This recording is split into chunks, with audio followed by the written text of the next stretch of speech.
Welcome বন্ধুরা, আমি বিরিয়ানি বানানো চিকেন তৈরি করছি। কীভাবে চিকেনটা বানাচ্ছি দেখতে থাকুন আপনারা।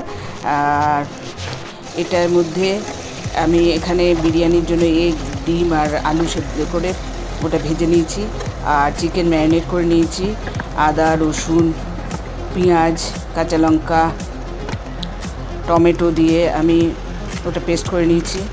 আর দিয়ে চিকেনটা মেখে রেখেছিলাম। এর মধ্যে হলুদ, নুন, কাশ্মীরি লঙ্কা গুঁড়ো আর রোস্টেড জিরে গুঁড়ো দিয়ে ওটা মেখে রেখেছিলাম। সামান্য রিফাইন্ড অয়েলও দিয়েছিলাম। রিফাইন্ড অয়েলেই আমি চিকেনটা বানাচ্ছি। আর আমি 3টে পেঁয়াজ আর কুচি কুচি করে কেটে ওর মধ্যে দিয়ে দিয়েছি, ফোড়নে দিয়েছি। আর জায়ফল, জয়িত্রী, এলাচ, লং, দারচিনি সব ফোড়নে দিয়েছি। এরপরে চিকেনটা ছেড়ে দিয়েছি। ওর মধ্যে চিকেনের মধ্যে আমি এর মধ্যে দিয়েছি চিকেন মশলা আর বিরিয়ানি মশলা, গরম মশলা সব দিয়ে ওটা তৈরি করেছি।